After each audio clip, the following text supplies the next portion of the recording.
I'm Eric Marcus, and in this season of Making Gay History, I'm revisiting my past to share some of my experiences from the 1980s, when the AIDS epidemic tore through my community. All too many people didn't make it out alive. Life would never be the same for the rest of us. This audio memoir is about that time and those people.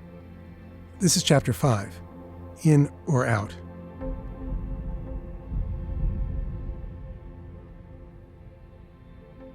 It's the Friday before Gay Pride Day in June of 1986, and I'm sitting in a hospital room with our friend Mark, the bow tie wearing graphics designer from work. I'm suited up in a mask, gloves, and protective gown. It's to protect him, not me. His immune system has been decimated, and he's battling pneumocystis pneumonia. His breathing isn't great, his chest heaving as he sips air through an oxygen mask. I've brought him some watercolors so he can paint. We're talking about what he's going to do when he gets out of the hospital, like going back to work and maybe a summer getaway to the countryside for the four of us.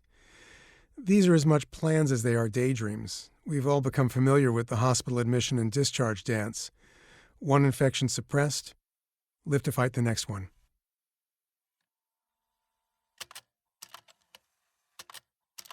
Two days later, Barry and I are just home from the Pride March. The light on the answer machine's blinking. Barry presses play while I take off my shoes. I hear Mark's partner's voice. Not the words, his voice. I try to block it out. I don't want to hear the rest of his message. It's too late. Mark is dead. And then Barry and I planned his memorial service at the Vassar Club, which was located at the Lotus Club, which is a fancy private club on the Upper East Side, which had never seen an AIDS memorial before. Barry came up with the idea of, we called it the balloon benediction. We got all these helium balloons that we brought with us to the Lotus Club, and each one had a little plastic bow tie attached to it. And after the service, we went out to Central Park and we released the balloons with these little bow ties on them. That for us was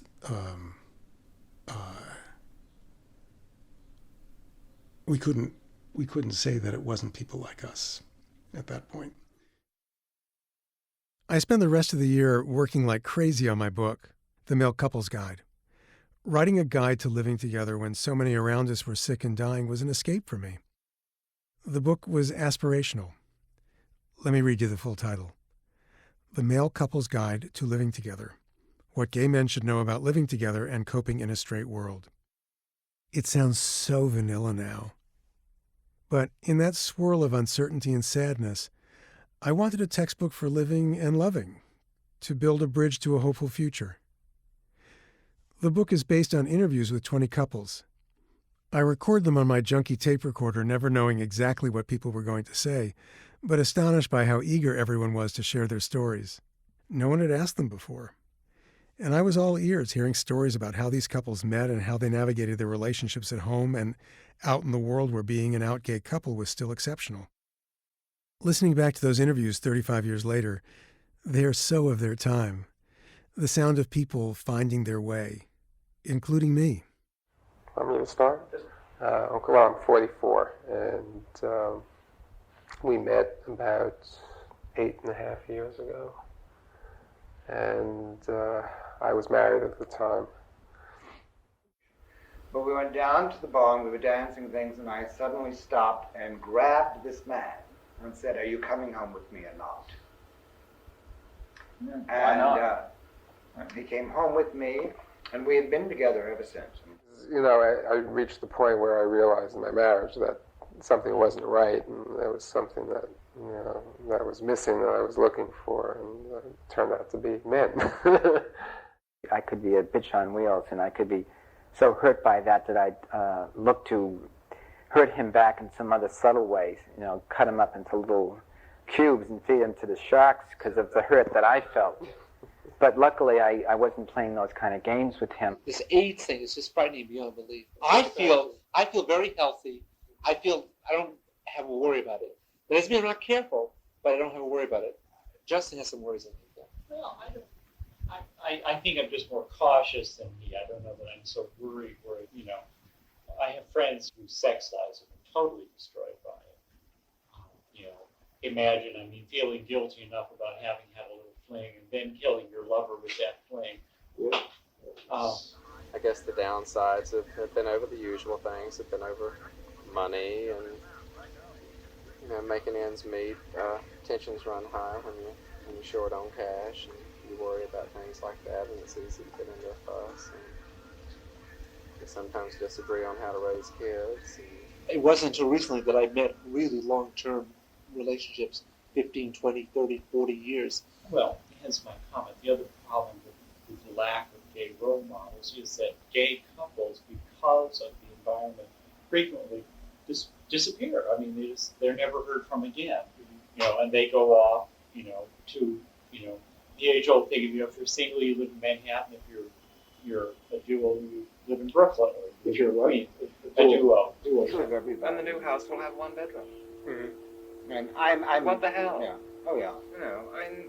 It's stupid to go through anything other than that. If that's a problem for anybody, we will sense it.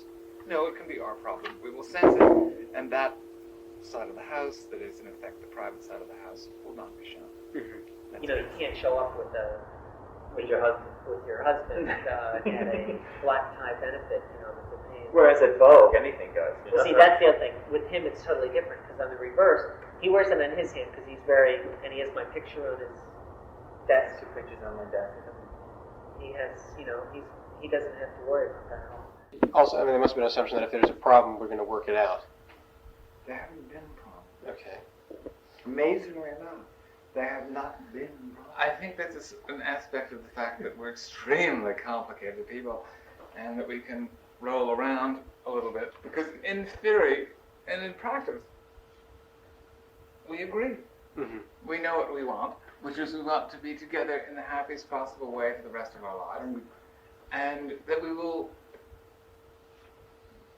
do what is necessary, or not do what would interfere with that prospect. I handed in the manuscript for the Male Couples Guide in January 1987. We didn't really talk about how exciting was it when your first book was published? I remember the moment that I opened the envelope that had the first copy of the Male Couples Guide. And I sat down in our big beige chair, which had been my mother's big beige chair, and held the book in my lap as if it were a newborn child. It was the ugliest cover you've ever seen, all text. They wouldn't let me use any images of men. And I was so proud of myself. But I also knew in that moment that I was going to have to tell my grandmother that I was gay because I was going to be going on a tour for the book. I put myself in the position of having to come out to one of the most important people, if not the most important person to me in my life, who I loved, who loved me, and I was going to have to tell my sister, too. Grandma Mae and I had a special relationship from the very beginning. My grandmother told me that when I was in the pulling myself up on the frame of my crib stage, that as soon as she came through the door, I jumped up and down in jubilation and made all the happy sounds a baby can make before they have words. That feeling never went away. Growing up in a family where my parents were at war with each other, my grandmother was an anchor of stability. Childhood overnights in Brooklyn were wrapped in crisp sheets, fluffy comforters, and hugs. Even in my late 20s, I was a weekly dinner guest at my grandparents' modest apartment in Bensonhurst, Brooklyn. I never arrived without flowers in hand or left without a care package that included a desiccated roast chicken and a little bag of almost inedible homemade dietetic raisin cookies. My uncle called them pebbles. My love for my grandmother had nothing to do with her cooking. We were cut from the same cloth, extremely judgmental, fastidiously neat, minimalist when it came to design, obsessed with good lighting. And we had a connection that may or may not have had bearing on our relationship. I was the son of her son who killed himself, and she was the mother of my dead father.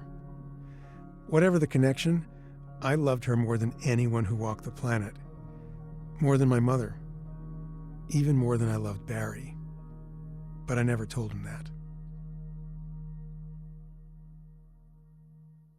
I'd written a book. I wanted to share that with her. I was proud of the Male Couples Guide, and I also didn't want her to find out I was gay from the TV or radio or a neighbor once the book came out. Some of my family members were not in love with the idea of telling her my truth. My grandparents were in their mid-80s, and they'd say, "Don't tell your grandmother. It'll kill her. Don't destroy her image of you. She's old. How much longer could she live anyway?" My grandfather was already well into dementia, but my grandmother was sharp as a tack, and keeping my sexuality hidden from her had required considerable emotional and practical gymnastics. She and my grandfather came to visit our apartment, and it was allegedly a 2-bedroom apartment. It had a tiny little room off the kitchen, and it had a big bedroom up front. Barry was 6 years older. He had a real job. I think I must have been in graduate school at that point. Yeah, I was. And we made up the rooms to look like the little room was Barry's room and the big room was my room. And my grandparents, oh, so embarrassing. It made no sense that Barry was relegated to a 6.5 by 8.5 foot roomette with no closet. When I gave my grandparents a tour of the apartment, they just nodded and didn't ask questions. I should have been relieved, but I felt sick to my stomach. It's what secrets do to your insides. It's a Saturday afternoon at the very beginning of 1987 when I arrive at my grandmother's front door, my heart pounding, and despite the cold, my shirt is soaked with sweat. I've timed my visit to coincide with my grandfather's weekly trip to the library. I'm hoping she already knows, that Grandma Mae has already put it together. I hadn't had a girlfriend since freshman year of college back in 1976. Barry and I had been living together for the past 3 years. I'd even brought him to my brother's wedding. We're sitting in the little TV room just inches apart. Usually it's cozy. Right now I feel like I'm going to suffocate. "Grandma, you know that Barry and I are more than friends." From the look on Grandma Mae's face, it's very clear that she has no idea what I'm talking about. I take a deep breath. "Grandma, I'm gay and Barry and I are a couple." Grandma's expression doesn't change. She's not a crier, at least not when anyone's watching. Her eyes are full, but her cheeks are dry. We don't say much after that or through lunch, but before I leave, Grandma hands me a bag with a chicken and cookies. She hugs me and tells me that she loves me. Her voice is flat. I think she's in shock. And now that I'm thinking about it, Grandma said, "You better talk to your sister." Yeah. That left Heidi, my big sister. We had drifted apart after our father's suicide, and she'd been living in Maryland for the past 12 years or so. It just seemed easier not to say anything to her until I absolutely had to. I specifically called you and asked you to meet me in Washington to have a conversation. Yeah. I remember sitting with you on the mall in Washington. That's exactly what I remember. And we were sitting on this ledge. And I think there was water right behind us. And you telling me, and me thinking, wow, why didn't Eric ever come out and tell me about this before? I am so hurt. And he's telling me that I'm the last one in the family that he's actually telling this to. And that felt terrible, but there was no going back. I couldn't go back in time. When in fact, I pretty much had put it together that this was a serious gay relationship, and that was part of your identity of who you are. Heidi and I had not talked about that moment in over 3 decades. We're much closer now than we were then, but still, we'd never discussed it. And I wonder, did you ever talk to Grandma about this?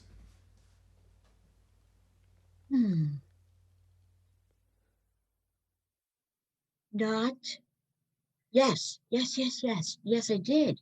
Because she said I would never give up my grandson.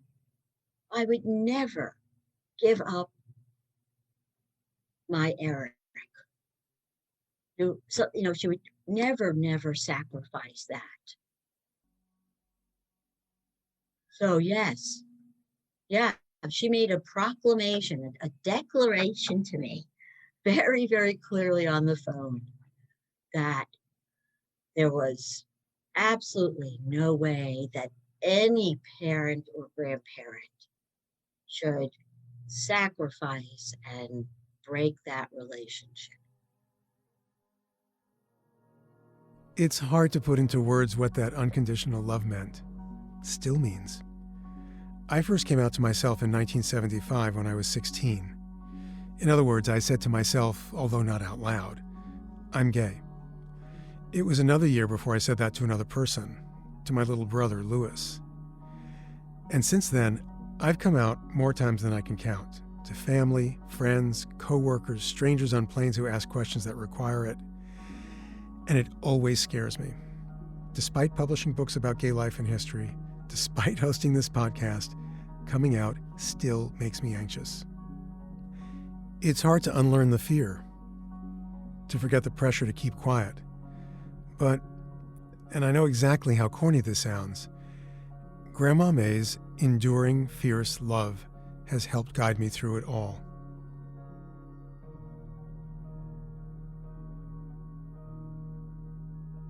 After handing in the manuscript for the Male Couples Guide, it was also time to find a job. I'd spent the advance, the book wouldn't hit stores for another year. I needed a paycheck. I really wanted to work in TV journalism, in the mainstream of the mainstream, on one of the morning shows.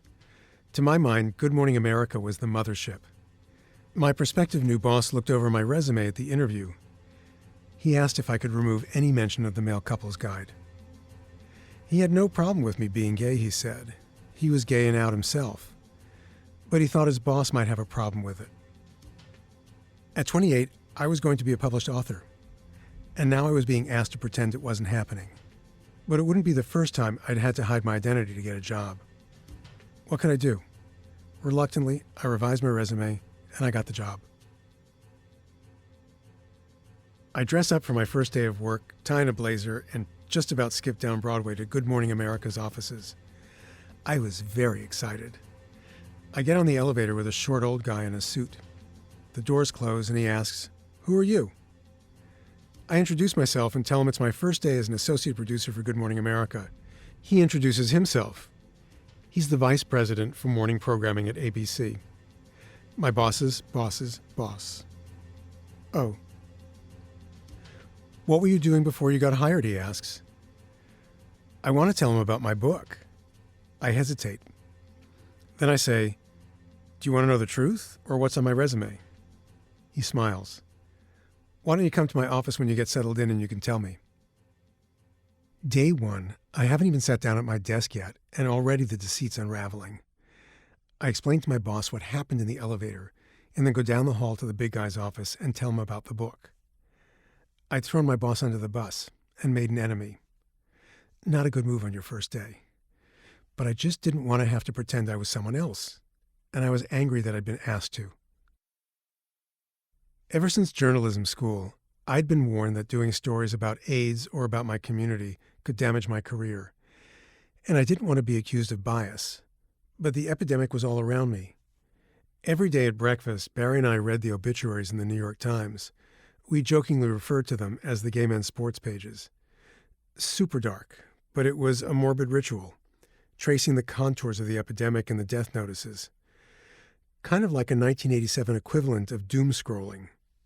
Men cut down in the prime of life, shrunk to a few lines of copy, littered with euphemisms to mask the real cause of death, to sweep relationships and identities under the carpet. He died at home, age 36. He died of pneumonia, of organ failure, or cancer. He is survived by his mother, his two sisters, or a companion. You didn't have to be Sherlock Holmes to guess what was left out. It should have made me so angry, all of it. Mostly it made me sad and scared. I was never an activist. I lasted 5 or 10 minutes at my first and only ACT UP meeting. The AIDS Coalition to Unleash Power, a potent political force that harnessed so much grief and rage, was founded in March of 1987. I went along to a meeting at the Gay Center in Greenwich Village. The raw emotion terrified me. But at work, it felt to me like I was often perceived as exactly that, an activist. I felt like I couldn't win. I wanted to report on the AIDS crisis because I was gay, but because I was gay, I would be accused of bias. Over the next year and a half with stints at Good Morning America and CBS This Morning, I'd find myself in that bind over and over again. I loved my job. I wanted to build a career. But navigating a system that had little interest in or capacity for honest and clear reporting about the epidemic or fair representation of gay people was, at times, head-spinning. You must remember that our experience with AIDS is barely 6 years old. It all began with only 5 reported cases in June of 1981, to a cumulative total, as of last week, of nearly 33,000 cases of people with AIDS. And over half of them have already died of the disease, and most of the rest apparently will. This is U.S. Surgeon General C. Everett Koop addressing the National Press Club on March 23, 1987. Last year, more than 13,000 new cases were added to the total, and this year we expect an additional 23,000. By the middle of 1991, a decade after the first few reports came in, we expect that 250,000 Americans will have contracted AIDS, a disease that so far has a mortality rate of essentially 100%. Make no mistake about it, AIDS is fatal, and AIDS is spreading. The Surgeon General wasn't mincing his words. It was well past time for more honest conversations at kitchen tables across the country and on morning news shows. In the spring of 1987, I was assigned to a 5-part special series on Good Morning America about being single in America. The original outline didn't include anything about AIDS. How could we do a series on being single in America in 1987 without addressing AIDS? And that meant including gay men. My boss agreed and got it approved. It is now 39 minutes after, and Kathleen Sullivan is here with part 2 of her series on what it means to be single in America today. The segment was called Singles and Sex. Joan London was the Good Morning America co-host, and Kathleen Sullivan was the special ABC News correspondent assigned to the series. I wish you could see Joan and Kathleen's matching voluminous hair helmets, complete with sprayed-in-place bangs. Think Joan Cusack from the movie Working Girl. The whole AIDS scare, epidemic, whatever you want to call it, is going to revolutionize American society. It affects everything. Because of AIDS, I've had to make some very serious and in some ways very, very difficult changes in my patterns. The one-night stand of 2 years ago may be the person they wake up next to in the hospital 2 years from now, and it's scary. The AIDS epidemic is most evident in cities like San Francisco, cities with large gay populations. In New York City, the disease is the leading cause of death among men 25 to 44 and among women in their late 20s. It may be 10 years before we have it available, a vaccine that is safe enough to be given to children, for example. But something will be available to prevent infection with the AIDS virus, and at that time, we're going to be able to go back to a sexual revolution that was rudely interrupted. Back in the studio, Kathleen wrapped up her report with a conversation with Joan. But for now, Joan, the big question appears to be, can there be safe sex for singles with multiple partners? Researchers at the National Institute of Health say the only safe sex is mutual masturbation. Matilda Krim is a little bit more hopeful. She says for anal and vaginal intercourse, use a condom and a spermicide together. It offers the highest degree of protection, but use them properly. You said the words vaginal and anal intercourse on morning television. I'm talking with Kathleen Sullivan, who's on the phone from her home in Rancho Mirage, California, for a little shop talk about that long-ago moment of blunt honesty about AIDS and sex at Good Morning America. And I'm surprised that they didn't tell Joan it was coming. And what did you say to Joan about safe sex? Her mutual masturbation. That's the one where ABC just said, we've got to get rid of her. No. Everything I had was from Anthony Fauci. So did you talk to Anthony Fauci in advance of this? Tony Fauci was so important to every single reporter. Tony Fauci was there for them even privately when they had a loved one who was sick. But Tony Fauci was there for us on every single question about AIDS, on the record and off the record. And that's the line I do remember. Mutual masturbation will be on my tombstone. It's a quote from Anthony Fauci. It was very good advice, and you could certainly have plenty of fun that way. Although I know there were people who said that they didn't think of that as sex. And what was Joan's reaction? Did she say anything? Or do you recall the look on her face? I think her lower jaw, hit the chair. I mean, honestly. Kathleen, thank you very much. Apparently, the local TV stations that broadcast the show flipped. Kathleen thinks the segment was at least a part of the reason for her unplanned departure from ABC. When it came to talking about AIDS on morning TV, the reality and hard facts about the epidemic had to be packaged just right. Producers were always in search of a silver lining, a good news angle, or an angle that didn't involve talking about drug use, gay men, and sex. And so a teenager from Indiana named Ryan White had become America's AIDS poster child. Ryan, I haven't seen you in about a year. You've lived in, was it Cicero, Indiana now for a year since moving out of Kokomo. How's your new house? How's the new home? Ryan's being interviewed by Kathleen Sullivan, who by this time is an anchor over at CBS This Morning. Well, it's going really good. Everything seems to be doing really nice. And you've gained some weight, haven't you? Yeah, I gained about 10 pounds. How much treatment are you going through now? Well, I'm getting contaminating twice a month and gamma globulin once a month, and I'm still on AZT. Are you exercising? Or you look terrific. Obviously, you're eating more.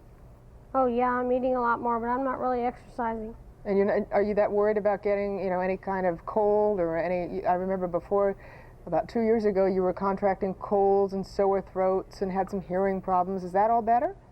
Yeah, I'm doing really great now. Oh, that's terrific. Ryan White was infected with HIV in 1984 when he was 13. He was a hemophiliac, and at that time, the blood products he needed weren't yet screened for HIV.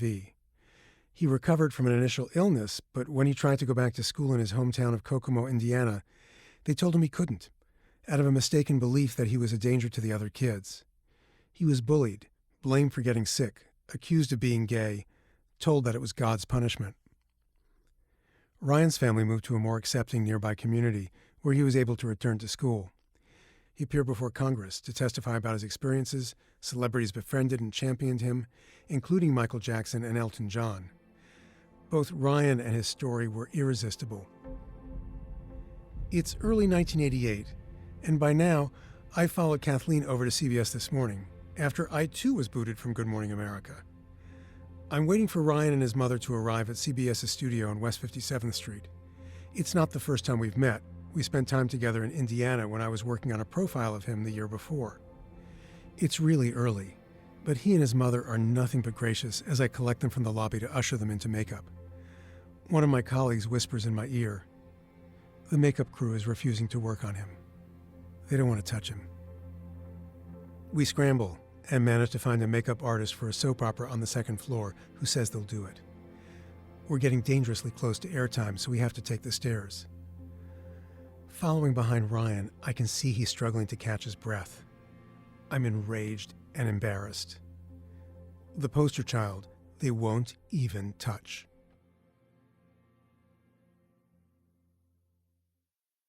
I've only been at CBS This Morning for a couple of months when the word comes down from one of the senior producers. We're doing too many AIDS stories. In other words, I was doing too many AIDS stories. I was producing one a week. News coverage of AIDS had reached an all-time high in 1987, but in the years that followed, coverage actually shrank. Editors were worried about saturation. Reading the obituaries each morning, there were too many AIDS stories. By the end of 1988, another 32,000 cases were reported, with 11,000 deaths. So we should cover it less? I was pissed, but it was non-negotiable. Only the occasional feature allowed. If I couldn't tell the stories I wanted to tell, to do the kind of journalism I valued as a producer, I wanted to do something else. I wanted to be on the other side of the camera, to be a correspondent.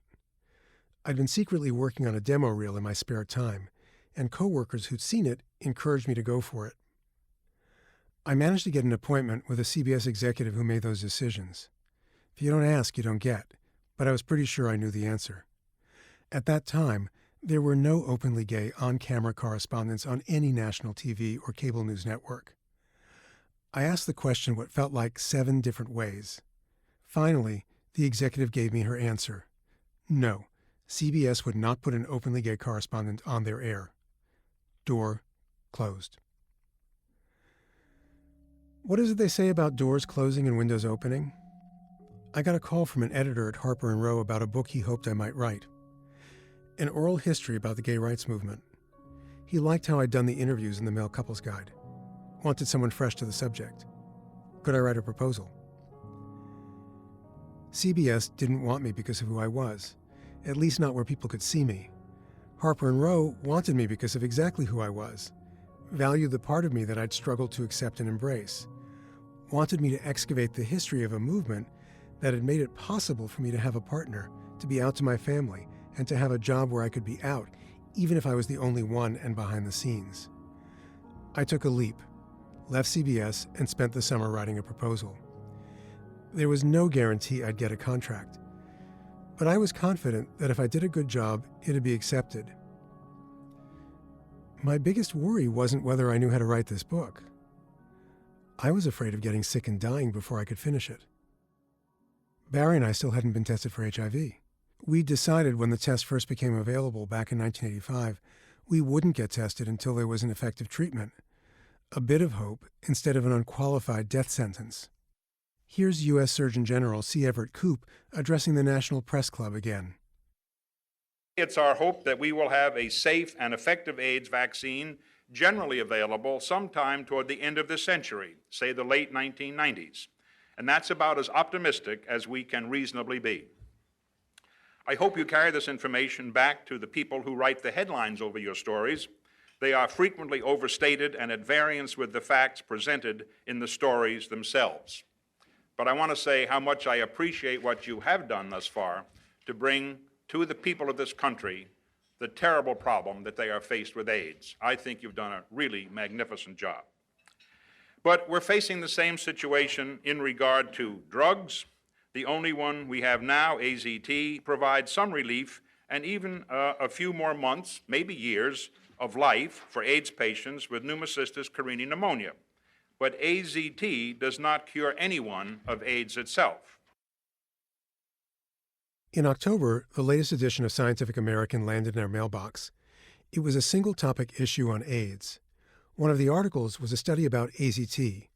I already knew about AZT. David's partner, Lou, was on it.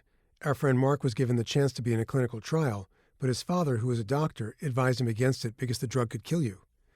Half the people put on AZT had to stop taking it because of severe anemia. Until I read that issue of Scientific American, the benefit of AZT was still unclear. But there was the study, in black and white, that said this drug bought time. It was enough for me. So, Barry and I made an appointment to get tested on November 9th, 3 days before my 30th birthday. Next time. Postscript. Ryan White died shortly before his high school graduation on April 8, 1990. He was 18 years old. His death was the lead story for virtually every national and local news outlet. More than 1,500 people attended his funeral, including First Lady Barbara Bush and Michael Jackson. The New York Times reported that singer Elton John, who had maintained a bedside vigil during Ryan's final week, led the congregation in singing a hymn, then accompanied himself as he sang his own composition, Skyline Pigeon.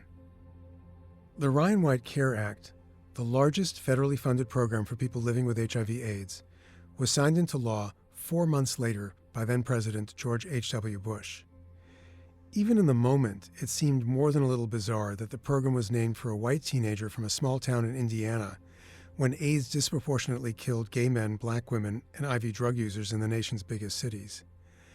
But if not for Ryan and the poster child role he heroically embraced, it's hard to imagine that Congress and the president would have had the courage to fight the AIDS phobia and anti-gay headwinds and indifference that had kept the government from providing the desperately needed funds. Grandma Mae very quickly adjusted to the fact I was gay. In 1992, after reading the original Making Gay History book from cover to cover, she said, "Now I understand. Gay people just want to love and be loved like everyone else." Not only had the truth about my life not killed my grandmother, she became my biggest champion. Grandma Mae lived to 102 and died in June 2005. On the way home from her funeral, we got stuck in traffic trying to drive across Manhattan during the city's annual Gay Pride March. I think of her every day. Many thanks to our hardworking crew at Making Gay History, including story editor Sarah Birmingham, assistant producer and sound designer Ray Kantrowitz, deputy director Inga Detaya, researcher Brian Faree, photo editor Michael Green, and our social media producers Christiana Pena and Nick Porter. This season was recorded at CDM Sound Studios. Thanks as well to our interviewer/oral historian Shane O'Neill, and our listening circle including Sid Ballou, Cheryl Ferjanik, Dr. Jamila Humphrey, Barney Karpfinger, Ann Northrup, Benjamin Riskin, Jenna Weiss-Berman, and Mike Weinrip. Thanks also to Kathleen Sullivan and my sister Heidi Katz for sharing their memories. Thank you to CBS News for use of their archival tape from CBS This Morning, and C-SPAN for the recording of Dr. C. Everett Koop at the National Press Club. Good Morning America footage is courtesy of ABC News Video Source. Our theme music was composed by Fritz Myers with additional scoring by Ray Kantrowitz. This season of the podcast was made possible by the generous support of the Jonathan Logan Family Foundation, Broadway Cares Equity Fights AIDS, the Calamus Foundation, the Kipper Family Foundation, Christopher Street Financial, Andrew and Irwin Press, Joel Sakuda and Christopher Williams, Bill Cucks, Louis Bradbury, Jeff Soroff, Kathy Dancer, Dalton's mom, and scores of other individual supporters. Coming of Age During the AIDS Crisis is a production of Making Gay History. I'm Eric Marcus. So long. Until next time.